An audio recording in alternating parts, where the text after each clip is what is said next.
नमस्कार, स्वागत है आप सभी का यूट्यूब चैनल पर। तो चलिए फ्रेंड्स, आज प्रैक्टिस सेट ये हमारा दूसरा होगा जो कि लक्ष्मीकांत जी की हम लोग कर रहे हैं। पॉलिटी की है, यानी भारत की राज्य व्यवस्था। तो आज इसमें हम लोग कौन से 2 पॉइंट देखने वाले हैं। तो एक तो हम लोग बिल्कुल टॉपिक वाइज जिसमें कि प्रश्न दिए हुए हैं। एक तो आज देखेंगे संविधान का निर्माण और दूसरा है संविधान की प्रमुख विशेषताएँ। तो इनसे जो जिस भी प्रकार के प्रश्न बनते हैं उन सभी प्रकार के प्रश्नों को इसमें इंक्लूड किया गया है। चलिए बढ़ते हैं अपने प्रश्नों की तरफ। अगर आप लोग नए हों, पहली बार चैनल पर आए हैं तो चैनल को सब्सक्राइब कर दीजिएगा और अगर वीडियो अच्छी लग जाए तो लाइक का बटन दबाना ना भूलें।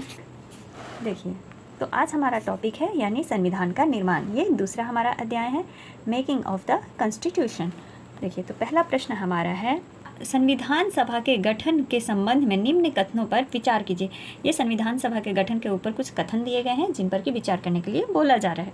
और फिर बाद में यहाँ पर बोल रहा है कि उपरोक्त कथनों में से कौन सा कथन सत्य है। तो इनमें से हमें आंसर चुनना होगा। तो चलिए देखते हैं।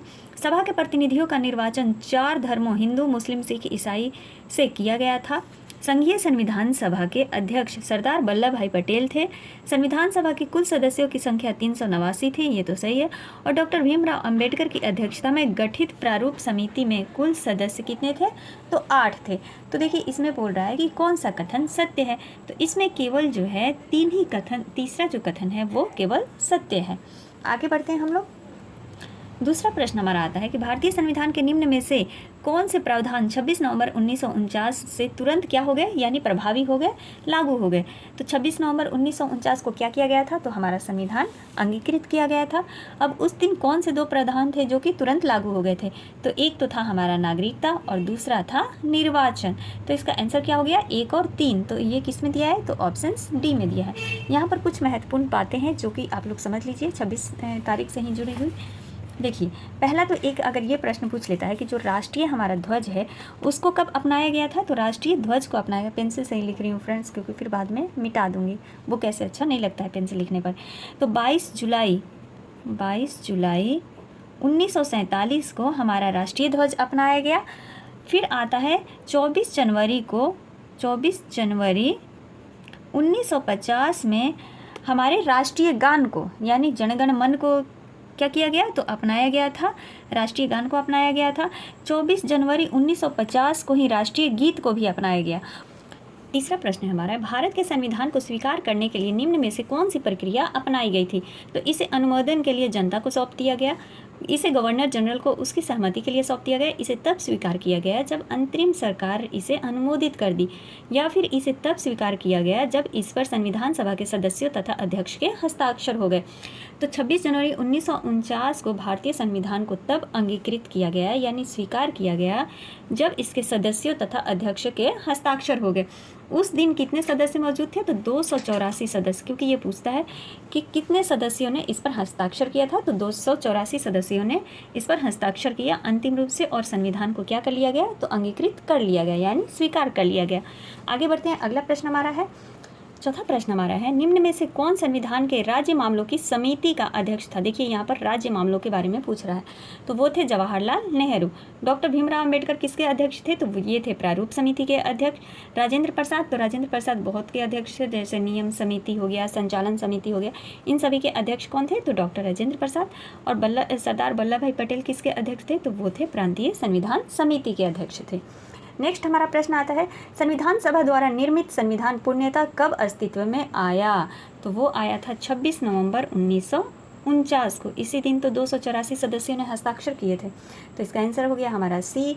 अब ये एक सूची वाला है, तो सूची 1 को देख लेते हैं। तो संचालन समिति हो गया, इसके अध्यक्ष कौन है? डॉक्टर राजेंद्र प्रसाद। मौलिक अधिकार उप समिति के अध्यक्ष JB कृपलानी। संघीय संविधान समिति के अध्यक्ष जवाहरलाल नेहरू।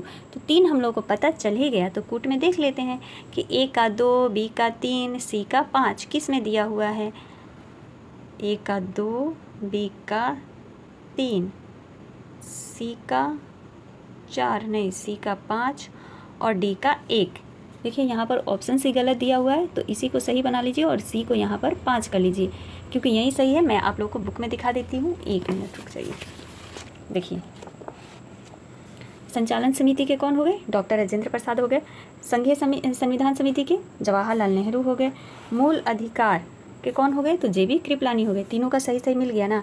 अब चौथा बच गए, तो चौथा इसमें से अस्थाई संविधान समिति के अध्यक्ष कौन थे, तो वो तो सच्चिदानंद सिन्हा को अस्थाई अध्यक्ष बनाया गया था। यहाँ पर संविधान समिति क्या पूछ रहा है, तो सरदार पटेल यहाँ पर दिया गया है। अब अगर आप लोगों को सही आंसर पता हो तो उसका कमेंट्स ज़रूर कर दीजिएगा।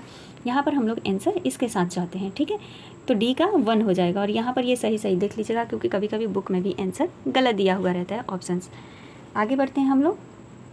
संविधान सभा के सदस्य प्रतिनिधि थे, संविधान सभा के सदस्य प्रतिनिधि कौन थे, जनता द्वारा प्रत्यक्ष निर्वाचित, गवर्नर जनरल द्वारा मनोनीत, विभिन्न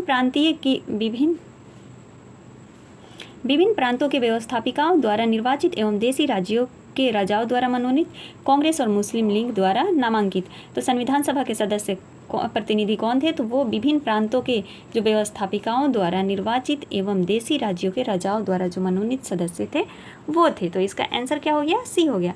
नेक्स्ट क्वेश्चन है हमारा, निम्न में से कौन संविधान सभा का संवैधानिक सलाहकार था, तो वो थे BN राव। ये तो सीधे सीधे है, तो इसका आंसर सी हो गया। देखिए फ्रेंड्स, जब भी मैं क्वेश्चन आंसर करती हूँ ना तो बुकों का पूरा जमावड़ा रखती हूँ ताकि कोई भी आंसर गलत ना हो, क्वेश्चन गलत ना हो। फिर भी मिस्टेक से गलती हो ही जाती है, ऑप्शंस इधर उधर हो ही जाता है, तो एक दो क्वेश्चन अगर गलत आपकी नज़र में अगर लगता है तो प्लीज़ उसको आप लोग सही कर लीजिएगा। चलिए आगे बढ़ते हैं, ये आम बात होती है, हर इंसान से गलतियाँ होती रहती हैं। नेक्स्ट प्रश्न है हमारा, 1946 की संविधान सभा सार्वभौमिक वयस्क मताधिकार के अधिकार पर नहीं चुनी गई थी। कारण इसका क्या दिया हुआ है, तो संविधान सभा का गठन कैबिनेट मिशन प्लान के अंतर्गत किया गया था। तो ये क्या है, तो A और 2 दोनों क्या है, सत्य है, और R जो है A की सही व्याख्या कर रहा है। इसका आंसर हो गया हमारा A। नेक्स्ट प्रश्न है, संविधान सभा का प्रारूप समिति के समक्ष प्रस्तावना का प्रस्ताव किसने रखा था, तो वो रखे थे जवाहरलाल नेहरू ने। अगला प्रश्न हमारा आता है, निम्न कथनों पर विचार कीजिए। डॉक्टर सच्चिदानंद सिन्हा को संविधान सभा का अस्थायी अध्यक्ष चुना गया था, HC मुखर्जी को संविधान सभा का उपाध्यक्ष चुना गया था। तो इसका आंसर क्या हो जाएगा, तो इसका आंसर दोनों हो जाएगा, A और B दोनों क्या है, सत्य हैं। देखिए यहाँ पर दिखा देती हूँ, देखिए यहाँ पर क्या दिया गया है कि सच्चिदानंद सिन्हा को तो अस्थायी अध्यक्ष चुना ही गया था, HC मुखर्जी को उपाध्यक्ष तथा BN राव को संविधान सभा का संवैधानिक सलाहकार नियुक्त किया गया था। तो ये इस बुक से मैं संविधान का निर्माण जो भी मेन टॉपिक दिया हुआ है उसको मैं एक वीडियो में कवर करवा दूंगी। तो चलिए अब आगे हम लोग प्रश्नों को देखते हैं। अगला हमारा अध्याय है तीसरा, जिसमें कि संविधान के प्रमुख विशेषताएं से प्रश्न पूछे गए हैं। चलिए इसको देखते हैं। इसमें हमारा पहला प्रश्न क्या है, पहला प्रश्न है, भारत के संविधान के संबंध में निम्न में से कौन से कथन सत्य हैं। लोकप्रिय प्रभुसत्ता एवं वयस्क मताधिकार संविधान की आधारभूत विशेषताएं हैं। जहां तक केंद्र एवं राज्यों के बीच शक्तियों के बंटवारे का प्रश्न है, हमारा संविधान कठोर है। संविधान सामाजिक एवं आर्थिक अधिकारों की अंततः निर्भरता को मान्यता देता है। या फिर चौथा है, संविधान के अनुसार जनमत संग्रह, पुनर्वापसी आदि मुद्दों पर देश की जनता का प्रत्यक्ष नियंत्रण है। तो देखिए फ्रेंड्स, इनमें से जो कथन दिए हुए हैं कि इनमें से कौन सा जो कथन है वो सही है। केवल 1 2 3 4, 1 2 4 या फिर 1 2 3, तो 4 जिसमें है वो तो गलत हो ही गया। 1 2 3 ये हमारा तीनों क्या है, तो सही है। तो इसका आंसर हमारा क्या हो जाएगा, D हो जाएगा। नेक्स्ट प्रश्न है, दूसरा प्रश्न है, भारत में धर्मनिरपेक्षता से संबंधित निम्न कथनों पर विचार कीजिए। पहला ऑप्शन क्या है कि इसमें धर्म का राजनीतिक से स्पष्ट से अलगकरण है, यानी पृथककरण है। दूसरा क्या है, यह धार्मिक मान्यता प्राप्त दलों के चुनाव लड़ने पर रोक लगाता है। यह सभी समुदायों को धार्मिक स्वतंत्रता प्रदान करता है। तथा चौथा है, यह समुदायों के व्यक्तिगत नियमों को स्वीकार करता है। तो धर्मनिरपेक्षता क्या है, तो ये समुदाय को व्यक्तिगत नियमों को स्वीकार भी करता है। यह सभी समुदायों को धार्मिक स्वतंत्रता प्रदान करता है। और इसमें धर्म का राजनीति से स्पष्ट क्या है, यानी अलगाव है। धर्म का लेना देना कुछ भी राजनीति से नहीं है। दूसरा ऑप्शन हमारा गलत है, तो 1 3 और 4 सही है। तो कूट में देख लेते हैं, तो इसका आंसर क्या हो जाएगा, C हो जाएगा, 1 3 और 4। तीसरा हमारा प्रश्न है, संविधान की किस अनुसूची में संसद सदस्यों, राज्यसभा के सभापति, लोकसभा के अध्यक्ष के वेतन भत्तों का उल्लेख प्राप्त होता है। तो देखिए यहाँ पर तो ऑप्शंस में कोई आंसर सही नहीं दिया हुआ है, क्योंकि 5वीं अनुसूची में जो है वो अनुसूचित जनजातियों के प्रशासन और नियंत्रण के बारे में उल्लेख मिलता है। 9वीं अनुसूची में भूमि सुधार के बारे में, 7वीं अनुसूची में तीनों जो शक्तियाँ हैं, राज्य सूची, समवर्ती सूची और संघ सूची, उनके बारे में पता चलता है। और 10वीं अनुसूची में दल बदल के बारे में पता चलता है। लेकिन जो यहाँ पर राज्यों के लोकसभा के अध्यक्ष के वेतन भत्तों का उल्लेख प्राप्त होता है वो होता है हमारी 2री अनुसूची में। इस बुक में यहाँ पर देख लीजिए, क्योंकि समझना भी बहुत ज़रूरी है। ऐसा ना आप लोगों को लगे कि हाँ भाई गलत बता रही हैं। बट बुक में दिया हुआ था 7वीं अनुसूची। देखिए दूसरी अनुसूची में क्या दिया है, राष्ट्रपति, उपराष्ट्रपति, लोकसभा के अध्यक्ष, उपाध्यक्ष के वेतन एवं भत्ता, नियंत्रण, महालेखक परीक्षण, सर्वोच्च न्यायालय के न्यायाधीश, उच्च न्यायालयों के न्यायाधीश आदि के बारे में क्या मिलता है, तो यहाँ पर उपबंध किया गया है, यानी इसके बारे में बताया गया है दूसरी अनुसूची में। और 5वीं अनुसूची में देख लीजिए, जनजातियों के प्रशासन नियंत्रण के बारे में बताया गया है। चौथी में राज्यसभा के सदस्यों की संख्या के बारे में बताया गया है। तो यहाँ पर आंसर नहीं दिया गया है, ऑप्शंस में दूसरी अनुसूची नहीं है। बट अगर प्रश्न अगर घुमा करके पूछा होगा कि हाँ भाई तीनों शक्तियों के बारे में, लेकिन यहाँ पर क्लियर कर दिया है कि वेतन भत्तों का उल्लेख, तो यहाँ पर इनमें से कोई नहीं होगा। इसका सही आंसर हो जाएगा दूसरी अनुसूची। ठीक है, चौथा प्रश्न देखिए, सूची 1 को सूची 2 में सुमेलित कीजिए तथा नीचे दिए गए कूटों की सहायता से सही उत्तर का चयन कीजिए। अब सूची 1 में विषय दिया हुआ है और सूची 2 में क्या दिया हुआ है, तो भाग दिए हुए हैं इनसे जुड़े हुए। भाग 5 है, भाग क्या है 12 है, भाग 9 है एंड भाग 6 है। तो चलिए देख लेते हैं। देखिए वित्त, संपत्ति, संविदाएं एवं वाद विवाद किस भाग से जुड़ा हुआ है, तो वो है 12 से, यानी 1 का हो गया 2। संघ सरकार के बारे में किस में बातें कही गई है, तो संघ सरकार भाग 5 में कही गई है। राज्य सरकार के बारे में तो भाग 6 में। अब बच गया केंद्र राज्य संबंध, तो केंद्र राज्य जो संबंध यानी संघ और राज्यों के बीच के संबंध के बारे में जो बातें कही गई हैं वो भाग 11 में, यानी अनुच्छेद 245 से 63 तक कही गई है। तो यहाँ तक भाग 11 गलती से दिया ही नहीं है, तो हम लोग तीसरा को ही भाग 11 बना लेते हैं। 10 और 1 हो गया ये 11। तो भाग 11 में किसके बारे में कहा गया है, तो केंद्र एवं राज्य के संबंधों के बारे में कहा गया है। चलिए ऑप्शंस में आंसर ढूंढते हैं हम लोग। 1 का क्या हो गया, 2 हो गया, तो पहला का 2 किस में आ रहा है, 2 में आ रहा है। अब इनको हटा देते हैं हम लोग। बी का क्या है, बी का है हमारा 1, तो बी का 1 किस में आ रहा है, यानी बी हमारा आंसर सही होगा। बी का 1 हो गया। सी का क्या हो गया, तो सी का हमारा 4 हो गया, बिल्कुल सही है। और डी का जो हो गया वो 3 हो गया, तो आंसर हमारा बी हो गया। चलिए आगे बढ़ते हैं। नेक्स्ट प्रश्न है, निम्न में से कौन भारतीय संविधान की एक प्रमुख विशेषता नहीं है, तो कौन सी विशेषता नहीं है, लिखित संविधान एवं संविधान की सर्वोच्चता, अर्ध संघीय संरचना, शक्तियों का वितरण, समर्पित न्यायपालिका। तो निम्न में से कौन भारतीय संविधान की एक प्रमुख विशेषता नहीं है, तो वो है समर्पित न्यायपालिका। इसका आंसर हो गया समर्पित न्यायपालिका जो है प्रमुख विशेषता नहीं है। नेक्स्ट प्रश्न है, निम्न कथन पर विचार कीजिए। भारतीय संविधान है एक अलिखित संविधान, घटिया एक लिखित संविधान है, मुख्यतः भारत सरकार अधिनियम 1935 पर आधारित है और ब्रिटिश संसद का एक क्या है, तो उपहार है। तो इसका आंसर हमारा क्या हो जाएगा, 2 और 3 दोनों सही है, तो इसका आंसर हो गया बी। देखिए अब ये थोड़ा सा भाग से संबंधित आप समझ लीजिए, कहीं आपको ऐसा ना लगे कि गलत मैं बता रही हूँ। देखिए भाग 12 में जो है वित्त, संपत्ति, संविदाएं और वाद के बारे में कहा गया है। भाग 11 में क्या कहा गया है, संघ और राज्यों के बीच के संबंध के बारे में कहा गया है। भाग यहाँ पर 5 में आ जाइए, संघ के बारे में है स्पेशल, और भाग 6 में राज्य के बारे में स्पेशल है। तो यहाँ क्वेश्चन नंबर 4 में हमारी यही सभी बातें थी। चलिए आगे बढ़ते हैं हम लोग। संविधान की दूसरी अनुसूची निम्न में से किसके संबंध में उपबंध नहीं है, राष्ट्रपति, लोकसभा अध्यक्ष, नियंत्रक एवं महालेखा परीक्षक, अध्यक्ष, संघ लोक सेवा आयोग। तो किसके बारे में उपबंध नहीं है दूसरी अनुसूची में, तो अध्यक्ष, संघ एवं लोक सेवा आयोग के बारे में जो है वो बातें नहीं की गई है दूसरी अनुसूची में। नेक्स्ट प्रश्न है हमारा, देखिए हम लोग अभी देखे तो थे कि राष्ट्रपति के बारे में कहा गया वेतन भत्ता, लोकसभा के अध्यक्ष, उपाध्यक्ष के बारे में, नियंत्रक एवं महालेखा परीक्षक के बारे में भी कहा गया।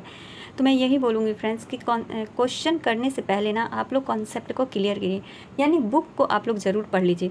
बिहार एसएससी बीपीएससी आप कोई भी तैयारी अगर कर रहे हैं ना, तो आपके पास अगर जितना टाइम नहीं है, अगर कम समय में आप तैयारी करना चाहते हैं तो क्राउन की सामान्य ज्ञान की बुक ले लीजिए और वो बेस्ट रहेगा पढ़ने के लिए, तो उससे आप तैयारी अच्छे से कर सकते हैं। चलिए आगे बढ़ते हैं हम लोग। इसका आंसर हो जाएगा हमारा डी कि संघ अध्यक्ष, संघ लोक सेवा आयोग के बारे में नहीं कहा गया है। सूची 1 और सूची 2 को सुमेलित कीजिए तथा नीचे दिए गए कूटों की सहायता से सही उत्तर का चयन कीजिए। आपातकालीन प्रावधान, मूल अधिकार, संसदीय शासन व्यवस्था, राजनीतिक के नीति निर्देशक तत्व। तो नीति निर्देशक तत्व तो हमारा सीधे आ जाता है आयरलैंड से।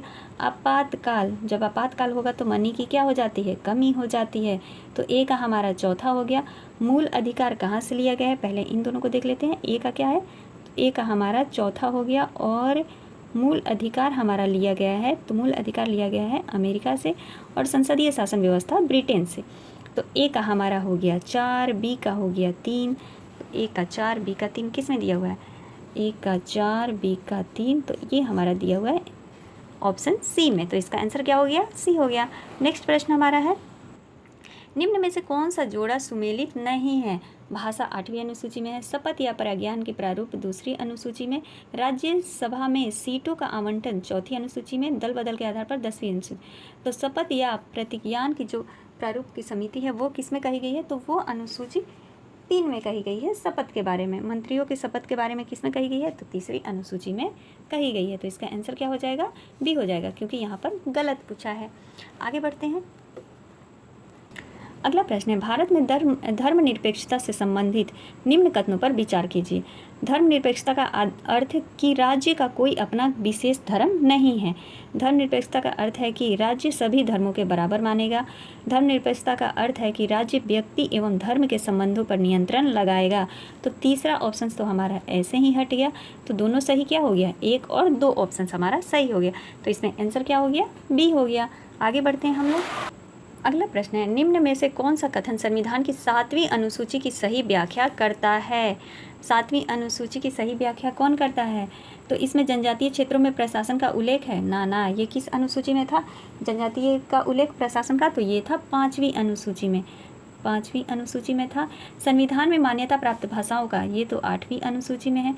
केंद्र एवं राज्यों के बीच शक्तियों के विभाजन का उल्लेख किस में है, तो किस में है, तो ये 7वीं अनुसूची में है। यहाँ पर वही बोल रहा है ना, कौन सा जो कथन है वो सही व्याख्या कर रहा है, तो 7वीं अनुसूची में ही केंद्र एवं राज्यों के बीच शक्तियों का विभाजन का उल्लेख मिलता है। जैसे तीनों को अलग अलग बांट दिया गया है, संघ सूची, राज्य सूची और समवर्ती सूची। ठीक है, तो इसका आंसर हमारा क्या हो गया, सी हो गया। आगे बढ़ते हैं। निम्न कथनों पर विचार कीजिए। भारतीय संविधान की प्रमुख विशेषताएं हैं। देखिए, अब विशेषताएं से सिर्फ हमारे पास प्रश्न आ रहा है, तो इससे हमारी विशेषताएं पूरी क्या हो जाएगी, कंप्लीट हो जाएगी।